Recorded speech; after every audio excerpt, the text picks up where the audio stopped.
everyone, and welcome to the Postgame show presented by Ricoh. I'm Chris McPherson, joined alongside former Eagles linebacker Ike Reese. And Ike, the Eagles will not go a perfect 23-0 this season, including the preseason, falling to the Pittsburgh Steelers by a score of 31-14. But as you know, the score is not the most important thing to come out of this game. You want to see how these players perform in their first game environment of the 2018 season.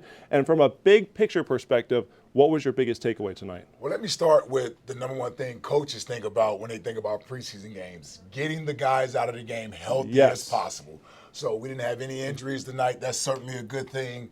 But when I look at tonight's game, when I came in, obviously everyone's excited to see Dallas Goedert, our second-round draft pick. He had a good night tonight, got his first touchdown, NFL touchdown, had, 4 catches tonight, 66 yards. All the buzz around him in training camp that he's out there catching everything, touchdowns day after day. It was good to see that tonight. So when you talk about your first pick, I know he was a second-round pick, but he was our first pick in this year's draft. Everyone was excited to see him, and he certainly didn't disappoint tonight. That pass-catching ability, you wonder if he could be a red zone weapon, help the Eagles out to mitigate the losses of players like Brent Selleck and Trey Burton this year. And it's just, you see him in training camp, and you want to get your hopes up, but you don't want to put too much pressure on the second-round pick. Rookie tight ends don't typically transition to the NFL smoothly out of college, but you can't help but feel good about what you've seen in training camp and what you saw tonight in his preseason debut. He had the one drop in the middle of the field, shake off the butterflies there a little bit, but overall the route running was very smooth, did a great job of getting in open field and working down the seam as well. So at a little bit later on here in the show, we're going to hear from the head coach, Doug Pearson himself. But first, we're going to send it over to the link, to the man who was down on the sidelines delivering the reports, doing a great job with the Eagles Network broadcast, and that's the insider himself, Dave Spadaro. And Dave, to kick things off, I asked Ike for his big picture takeaway. What is yours after seeing the Eagles in action tonight? Well, the biggest picture takeaway is that nobody got hurt. I mean, that's what you come away with it from. But beyond that, I thought Nate Sudfeld bounced back from the early interception and looked poised and delivered a perfect strike down the field to Shelton Gibson, who tonight separated himself from the pack for that fifth wide receiver position. Clearly, the Eagles need some work beyond that with the third team guys. But for the most part, the starters did a good job. Fletcher Cox played very well. I thought Sidney Jones escaped a real scare when he went down, and the trainers were working on that left Achilles tendon area. No need to worry, just a sprained left ankle, all suited up and ready to play in this one. And I thought some of the offensive line really played well and showed that they can run block beyond the starters. I thought the Eagles ran the football quite well tonight and showed some explosiveness. Not a bad game. First half was very entertaining. Second half with Joe Callahan struggling, the protection struggling, really dropped off. Dave, I'll go back to Nate Sudfeld for a second there, especially on that touchdown to Dallas Goedert. Did a great job of reading the blitz, escaping the pressure. What did you think of his pocket presence, since really the only action we've seen from him was that regular season finale last year against Dallas? Yeah, I mean, again, the Eagles, one of the major missions of this offseason is to find out about Sudfeld, and his early interception was a mistake. He thought it was man coverage. It was zone coverage. He got baited, and then they switched, and then they picked him off. And then later, the interception to on the throw to Bryce Treggs may have been on Treggs more than it was on Sudfeld. But I think, Chris, from a pocket awareness standpoint, you saw somebody who the game clearly has slowed down for in the last couple of seasons. I don't think he's blown away by the pace, the pressure, the starting responsibility of a preseason game. He's going to get a lot more throws in these next 3 games. I got to tell you, Dave, I love what I saw from the running game early in the game. I mean, the offensive line blocking, Jay Ajayi running with authority, and then Cory Clement, 5 carries, 30 yards. I thought he showed some explosiveness. More importantly, he showed the ability to make guys miss in the open field. What'd you think of Cory Clement's game tonight as well? Yeah, I mean, I really love Clement. I think back to a year ago when he was fighting to make the roster. I mean, this is a kid who went to the combine and was sluggish at the combine. So what did he do? He lost weight. Now, he didn't get drafted, but the Eagles really found a gem of a player who went in and worked his way up the depth chart to the point where he was one of the stars of Super Bowl 52's victory. So Cory Clement is a complete running back, maybe the most complete running back on this football team. He's excellent in pass protection, catches the ball very well, And we see when he gets a chance to carry it, he gets some tough yards. Dave, how much of a confidence boost do you think it will be for Shelton Gibson getting that 63-yard touchdown and showcasing the skill set that the coaches and personnel staff loved about him coming out of West Virginia a year ago? Yeah, and it's all about confidence with him, Chris. He clearly has the physical tools. He runs very well. He gets down the field. He's been excellent on special teams. It's that mental block. It's that catching the football consistently, looking it into your hands, not worrying about what happened in the past. I think what he did tonight, that 63-yarder, coming back after that with a couple of catches, I think Shelton Gibson is on his way to winning a roster spot. Another young guy for us, Dave, in his second year, Russel Douglas. A little bit of an up and down night for him. Touchdown given up, but also had an interception tonight. What do you think about his performance? Yeah, I mean, up and down, you can't lose leverage on a jump ball down the field. You can't take a bad angle on a throw into the end zone where, I mean, what a great throw and what a great catch. But still, Russel has to make that play. So more consistency needed from Russel Douglas. I thought Avonte Maddox did a good job. I mean, there's a lot of competition at that cornerback position. Russel has to earn his playing time in a big way. That's the Eagles insider himself, Dave Spadaro. Phenomenal job on the sidelines tonight. We can't wait to read your On the Inside column as well as listen to the Eagles Live podcast later on this evening. Dave, thanks so much. Thank you, guys. I love the question you asked there at the end with Russel Douglas because a player who came in as a rookie after Ronald Darby's injury and was thrust into the spotlight a little bit there, and he was around the football quite often. You like what you saw. You like the dimensions. You like the size, the way that whenever the ball's in his area, he seems to come up with it, can make plays. It was some good and some bad from him tonight. He hasn't really flashed to me this year so much in training camp. I think Ronald Darby and Jalen Mills have clearly been the top two corners on this team. Sidney Jones has been showing promise, but it was good to see Russel bounce back from the early setback and then make plays when the ball did come his way. And listen, it's not easy playing cornerback when you're almost 6 feet plus, right? I mean, you're long. It takes you a little longer to change direction. But what Russel has to do is start watching film, right? And if you're going to play off, you got to understand what a team is trying to do to you. And when the ball is in the air, you got to be confident in your abilities that you're going to be able to make a play on the ball when it's in the air. He was right there in position when that Juju Schuster-Smith caught that ball. He just mistimed his jump. So that comes with more experience. I'm still not sure if he's a pure corner. I think he has a safety body, much like Malcolm Jenkins. That's an interesting discussion. That's why I'm watching the game that we were kind of debating ourselves is he a safety down the line? And, Fran Duffy, does a great all-22 breakdown work. You'll see some of that later on in the show. His take is he's a corner until proven otherwise. Right. And he's shown enough plays that you can see it, but that versatility, sort of like a Malcolm Jenkins, is very interesting. It's difficult. It's not easy to play corner in today's game. I mean, a lot of the rules are geared towards the offensive guys. You're not allowed to get your hands on them. So when you're a big guy, Richard Sherman, that's a guy that I think about when I think about a big corner, not necessarily fast, but he's great with his technique, and he does a great job. All right, and then staying on the defensive side of the football, I thought it was very encouraging seeing Jordan Hicks out there tonight because you're looking at all these players coming back from injury from last season. Carson Wentz obviously didn't play. Darren Sproles, you don't need to see him. He's looked phenomenal in training camp. Jason Peters didn't play. Big V, Halapuli Vaitai got the start there. But seeing Jordan Hicks out there with the first-team defense, first-team nickel defense and what they utilized early on there, great to see him moving around the ball. Yeah, I mean, listen, we were able to get him in and get him out without any type of injuries reoccurring.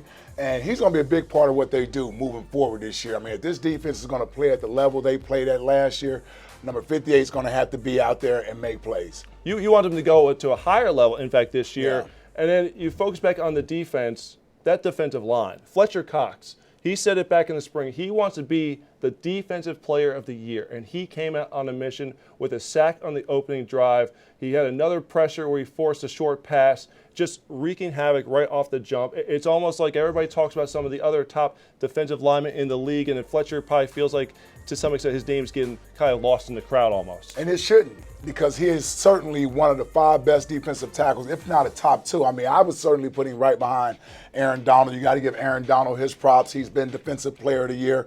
So, But Fletcher Cox has that ability. And I love the fact that he came out and said he wants to be Defensive Player of the Year. He put the pressure on himself. Could have very easily kept that goal to himself and just talked about it later in the year if it happened. But he said it publicly because he wants everybody to know this is what I'm striving to be. And he has the ability to do it, man. I mean, I'm telling you, when I look at Fletcher Cox, he reminds me of Jerome Brown as a player. He has the ability. He just needs to put it all together.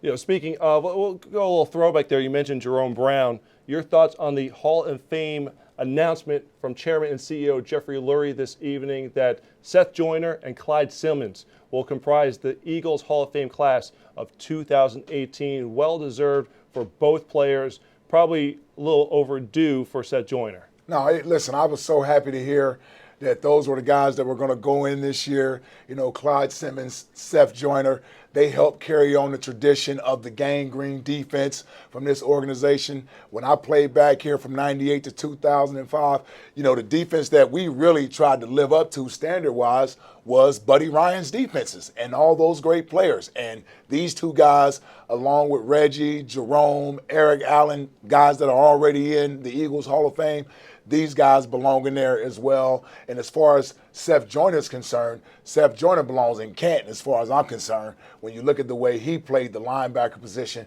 just so happy for those guys. Haven't really met Clyde Simmons before, but I know Seth Joyner, and I know Seth is very happy about this tonight. Well, what's interesting with Seth Joyner, and as a former linebacker, you can appreciate this, the numbers he put up statistically and earning Defensive Player of the Year honors from that position, you don't rarely think of an off-the-ball linebacker in that position. If it's a linebacker, it's a Khalil Mack, it's a Von Miller, it's an edge rusher type player. It's usually going to be a defensive end or a cornerback if he can assemble a number of interceptions. You don't usually see that type of production coming from the linebacker spot. Especially at his size. You know, some of us smaller linebackers, we consider to be cover linebackers, but Seth Joyner was a big guy. He could play the run, never left the field, even went out on wide receivers at times in the slot and covered those guys down the field. I can remember as a kid watching the Eagles play and watching that defense, and Seth Joyner as a linebacker, that's who you wanted to be like. And I'm just so happy for him tonight. I mean, I know this means a lot to him. I'm pretty sure it means an awful lot to Clyde Simmons. Like you said, long overdue. But here's the thing. With the players that have come through this organization, sometimes you got to wait a little longer. So the backlog, exactly. But you know what? Whenever they go in, I don't exactly remember what date it is that they're going to be honored. It'll be the Colts game, September 23rd. So it'll be early in the season.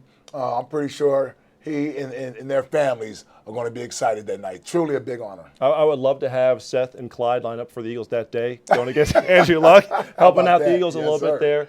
So our Eagles Network broadcast, we brought you the Eagles-Steelers game tonight, and it's great because our cameras were right there on the sidelines, capturing special moments, interactions between the coaches and the players. We have some exclusive access that we're going to bring your way right now in our sideline sound. They call your number, that's what you do, right? Yeah. That's what you do. I'm proud of you. You're used to that too. Get that ball in there. Great job again and slip it back. Good series, good job of getting off the field and forcing to throw the jerk down. Really well done. We'll start with the second group of the series. You guys good on that? Oh, we up. I'm just saying, good vision by you right there. And then I think if you watch it on tape, that speed to when you spun out of that thing, dude, I mean, when you did that underneath that was huge. That was nice. That was really nice.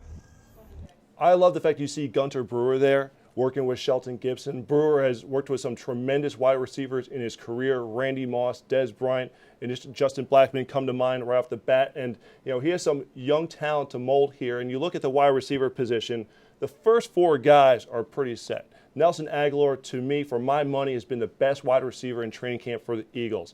Alshon Jeffrey, he's still on the sideline with the rotator cuff injury. He'll be back soon. Mike Wallace bringing that speed dimension is going to be special. Mac Hollins has worked well getting those first-team reps for most of camp as well as working on special teams. So those four guys you feel really good about. If you're going to have 5 and 6 spots here on the roster at the wide receiver position, Shelton Gibson did a great job making that touchdown grab to kind of separate himself from the pack a little bit tonight. And I love what the organization did this offseason by not being complacent with what they had at the wide receiver group. True. They created a competitive room. I mean, they really did. You talking about Shelton Gibson being a draft pick last year, a young guy needing to come in and prove himself to make this roster, bringing in a guy like Marcus Wheaton, bringing in a guy like Kamar Aiken. Like, these guys are proven vets that are going to push these young guys. And I give Shelton a lot of credit, man. You know, he's come in focused.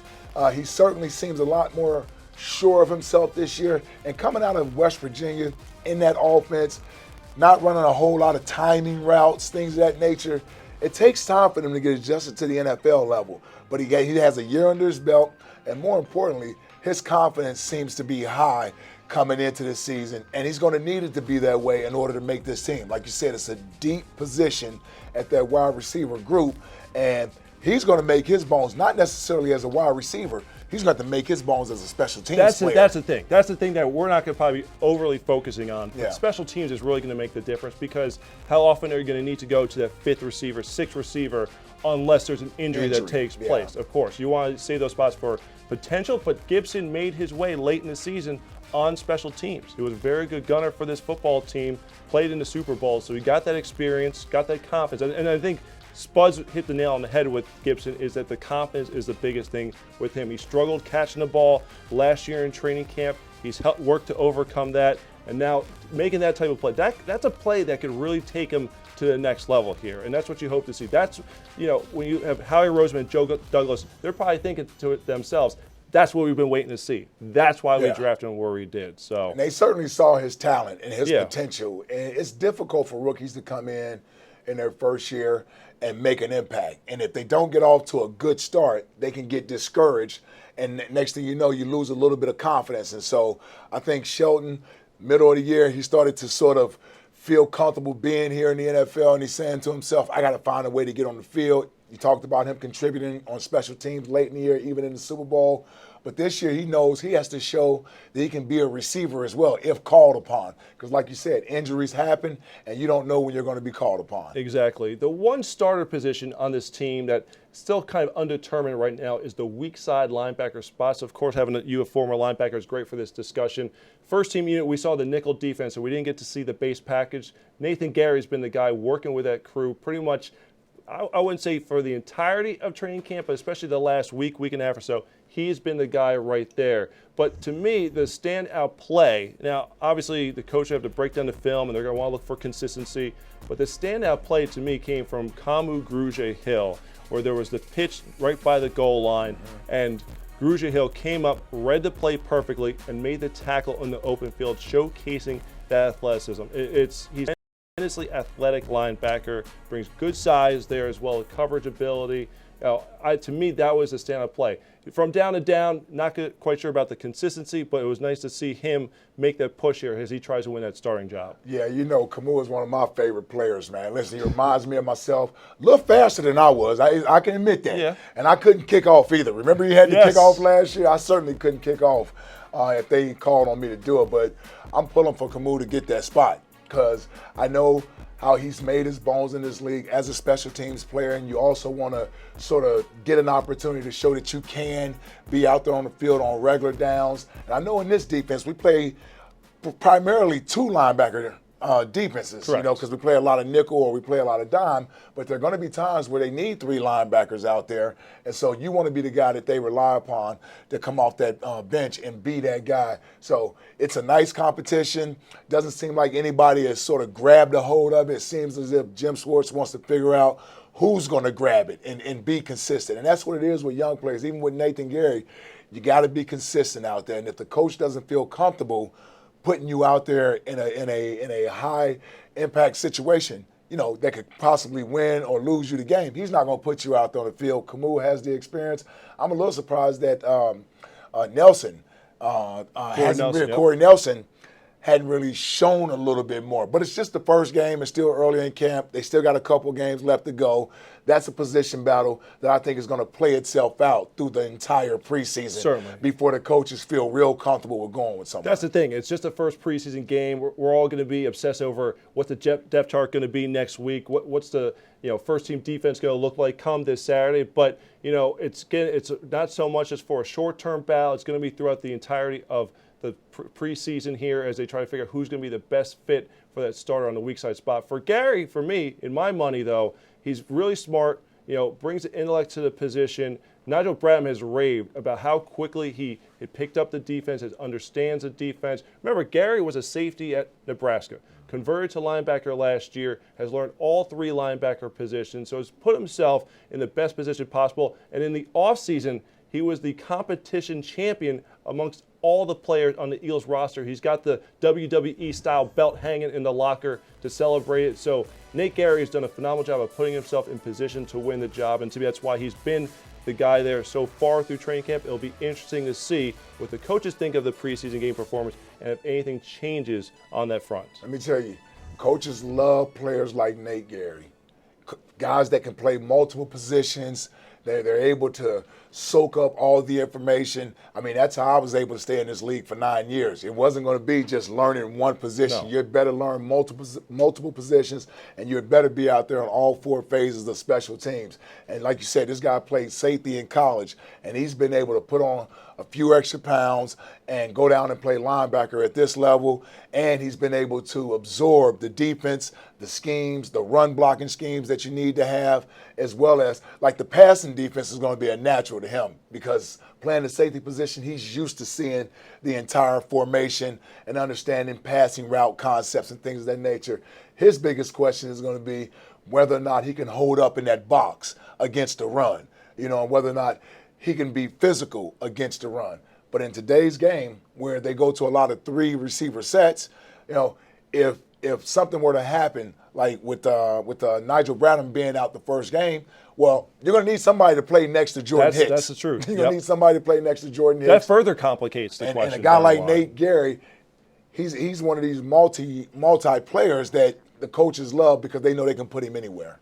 All right, so when you look at the defensive line and the performance by that group, you talk about versatile players. Michael Bennett, someone who could work both inside and end. Great seeing him out there on the field. Just the depth that this line has, okay? When you have guys like Derek Barnett who's flying and crashing off the edge. Josh Sweat, he had the penalty there, but I saw some good things from him. Elijah Qualls, 3 penalties tonight, certainly not good from that standpoint. But the one thing that you could see is that quickness off the snap. That's the one thing that you can't teach. It's something that he brings to the table. He's got to rein in the penalties from that standpoint there. And you don't have Brandon Graham out there on the field right now. So you have to be excited if you're an Eagles fan, looking at the depth along the defensive line, knowing how good it was, how critical it was for the team's success, that they could have it again here in 2018. So now we're going to send it over to the link. Head coach Doug Pearson set to speak to the media. Take it away. They played really aggressive, really fast, and something you want to see from your defense, especially early in games. How's Sidney Jones, and how did he look tonight to you? How is Sidney Jones? I'll have an evaluation in the morning on him. I thought while he was in there, he made some plays. I mean, he was doing a really nice job. Obviously, right now we played a lot of players, so until I see the film and grade that and talk to the defensive guys, I'll know more tomorrow. But I thought overall he played a pretty well game. Shelton had the long touchdown reception, and that's why he drafted him. What's the difference between him this year and where he was this time last year? Well, I think the biggest thing is just confidence. He's obviously had a chance to play in games last year, special teams, but I think that gives him a confident feel going into the season. And he did some good things tonight. He's one of the guys that's competing and competing for a roster spot. What were your expectations for Jordan Mailata in his first ever football game, and how did he compare? Yeah, I was excited for him, to watch him, to see him. I know he was a little nervous there early, and once he kind of settled in, I thought he did some good things, But it's a work in progress with him, and we knew that going into it. He's going to get a lot of time, this preseason to play, and he'll just continue to get better. But once he's settled down, he did some good things. How about Dallas Goedert? Was that kind of intentional to get him the ball early, get him that many targets? Yeah, I wanted to kind of feature him a little bit. Some of the we were very vanilla, obviously on offense, but at the same time, just wanted to get him into a little bit of a rhythm. He and Nate, and he did some nice things for us. He's going to be a great addition to our offense and offensive package, and excited for his future and what he can provide offensively. Looked looked like he did a pretty good job in the run game also. I think that giant run when they were on the 1 yard line kind of went his way. I mean, how is he doing in the blocking game? Yeah, you know what? He's really done a nice job. He's a willing participant to block, and you know, he just got to continue to trust his technique, trust the coaching, and the way Justin is teaching, and continue to just get stronger. You know, and it's good to see him stick his face in there and be physical with with defensive end, outside linebackers, and he'll continue to get better. Nate overall tonight.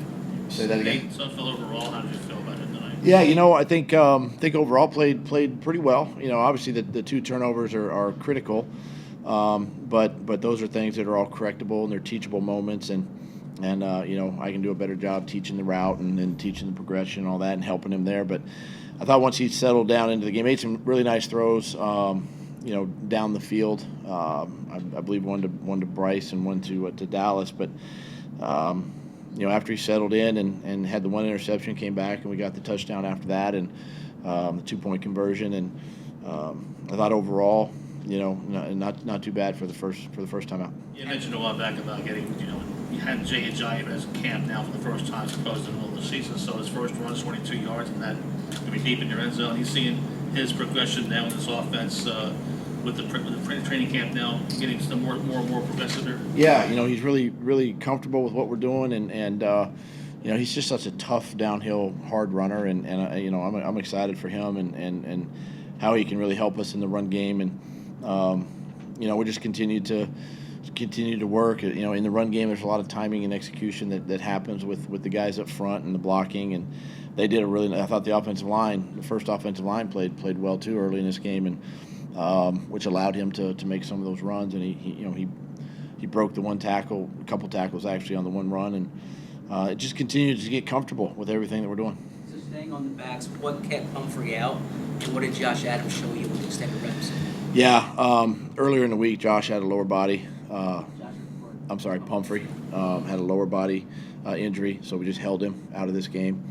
And Josh, I thought Josh did a nice job with the amount of play time that he got, which, you know, it was going to be kind of, you know, him and Pump. All the running backs were really going to get some time outside of Sproles, but so it increases Josh's reps just a little bit, and I thought Josh did a nice job. You know, did a really good job in protection, number one, catching the ball out of the backfield, and then obviously some of the runs. You can see how big and powerful he is when he hits the edge.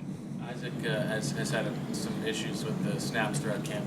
Would you be comfortable with him at center in a regular season game right now? Well, I mean, listen, we got to continue to work, you know, with his snaps and all that, and it's unfortunate. You know, we had the big run, and then next thing you know, we're in a negative situation after that. But we're going to continue to work. You know, we got a lot of confidence in Isaac, and you know, I have no trouble if we had to go in a game and let him play center. I think he's sharp, he's talented, he's done a nice job, and all those things are fixable. Is the snaps, is that a mental thing, or is it? It's just you know, a little bit of a focus. You know, just focus on the snap, because you know, when you're having to make calls and you know you got a guy on your nose and different things, it's just sometimes it gets a little quick and high, and we just got to continue to work it. As a former player, I guess as the half went on, the secondary, there were some holes in that. They got a couple of touchdown passes. It wasn't the first team, but that couldn't have made you happy, right? No, I mean, you know, those are all things that sometimes happens when you're playing some young guys, and just communication, you know, just happens. You know, safeties and corners got to talk, and safeties and linebackers got to talk, and a couple times we just got beat, whether it be the touchdown throws or maybe just playing a little soft in coverage, whatever it might be. Those are all things that young guys tend to do in these early games, and until they get comfortable and playing, and with more reps they get better. Going back to Isaac for a second, his snaps didn't seem to be an issue before. Now they are. You know, you being a former player, did you ever kind of experience a similar thing where you didn't have an issue and then you did? And how does that happen? You know, it's. I just know this. We just got to continue to work. We just got to continue to trust him, put him in there. We're going to continue to, you know, Eugene is obviously a former center, and he's been working with him and on the rhythm and the timing and how he's snapping the ball with his hand instead of his wrist. And there's all kinds of things, you know, technical things you can work on that we're going to continue to do that with him and get it fixed. Doug, your first game with Mike Rowe as the offensive coordinator, how was the communication? It was really good on the sideline. He and I we collaborated during the game. He was constantly throwing ideas and note cards with plays on it, my direction and, runs and passes. And that's, that's what I need as a play caller. You get in these games like this and you just want those ideas because my mind goes one way and his goes another. But, we come together but I thought the communication was really good tonight. As far as both starting units, how much were you able to take away from them, considering your offense lacked a lot of your key players, their offense lacked a lot of their key players? Yeah, I mean, obviously everything starts up front, so I focus on the D-line and the O-line, and I thought both those units played extremely well. We don't have all the pieces, obviously, offensively tonight, but I thought that, overall, once Nate settled down and we were able to, go down, we get the touchdown and we do some good things in the run game, and those are things that are gonna come. It's just a lot of pieces are moving around. You're still evaluating players, but I think you can take away that both O-line and D-line really did well. Well tonight. I think Gary got the start at the will spot. What have you seen from him? I'll tell you, he's a player that's extremely smart. He really can play all three positions. I mean, he's versatile that way, and he's earned it. He's earned to get in there with the starting rotation, and he's just adding some depth, valuable depth for us, and we'll continue to work him in there. Camus also, was another one in there at that position. So he's done a really good job. He's off to a good camp, and we just got to see more and more of him. How about the special teams? They seem to, every time there was a kick, it seemed there was a flag. I mean, did it work? Yeah, I mean, those are all. Listen, you know how these games go. Sometimes that's where a lot of the penalties come from is in your special teams. Listen, we just got to continue to, one, watch the film, make the corrections there.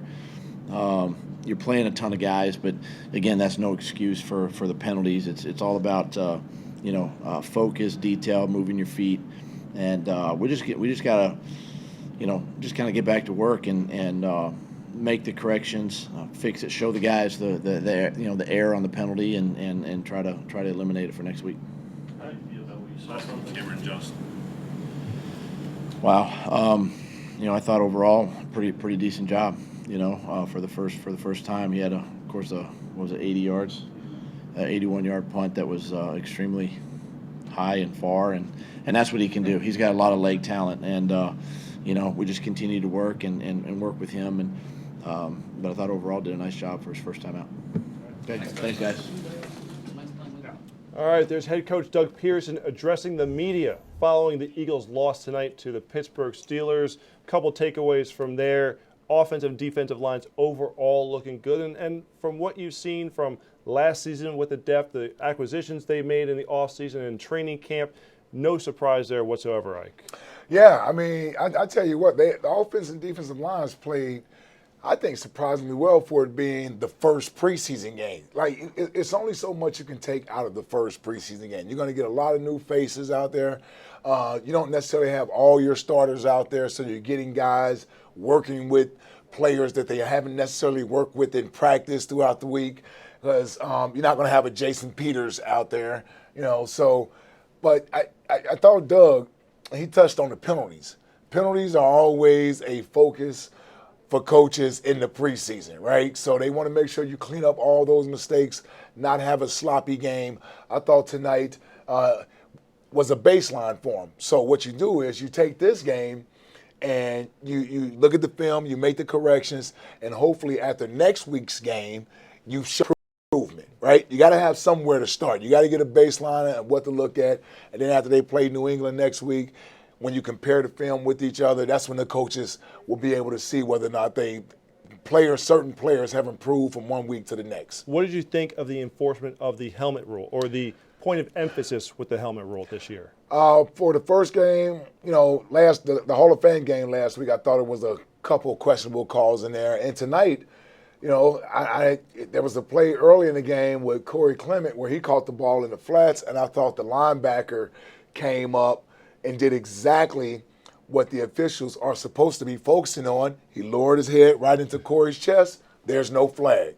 But, you get Sidney Jones, who sort of has maybe a little bit of a questionable call there, but I they called it. I thought Sydney had to head down. I Right. think for what the letter of the law, the rule here, I thought it was well enforced there. But I think the concern was, would they over flag it, and slow the game down? You didn't see that. They didn't do that tonight. But you know what? I think next week you're going to see a few more flags. I'll be interested to see how this thing turned out around the league, right? Because you're going to get different officiating crews that are going to really throw the flag just to make sure they're making a point of emphasis there. And then you're going to get some that even the officials are saying, that just looks like a regular football play to me. They're not used to it. They got to work it out themselves too. Exactly. And some of those plays are just regular football plays. It's not like you're hitting a defenseless guy or you're head hunting. Some of those plays are guys just coming in and making tackles the way they've become accustomed to making them for years, but they have to change. And I'm actually kind of in favor of it, right? As a player, if I look back to my days as a player, I wouldn't have liked it. But being a parent of someone who's playing the game now, it's all about making the game as safe as possible. And if you can cut down on the head injuries, I'm all for it. I thought you were going to talk about the way you would just tackle. You just went in there every time and. Well, yeah, you probably wouldn't want to show my tackling techniques unless you want to use it as teaching film to what not to do. Yeah, what not to do. Yeah. All right, so we're going to take our first break here on the postgame show presented by Ricoh. On the other side, we're going to have Jeffrey Lurie's Hall of Fame announcement as well as Merrill Camp. We're going to go inside the booth as Merrill Reese kicking off his 42nd season as the voice of the Eagles, and another fellow Hall of Famer, Mike Quick, break down the best plays from tonight. Now, if you are following us on social media, watching on Facebook or Twitter, you're going to need to come on over to PhiladelphiaEagles.com for the remainder of the show. We will see you after this break.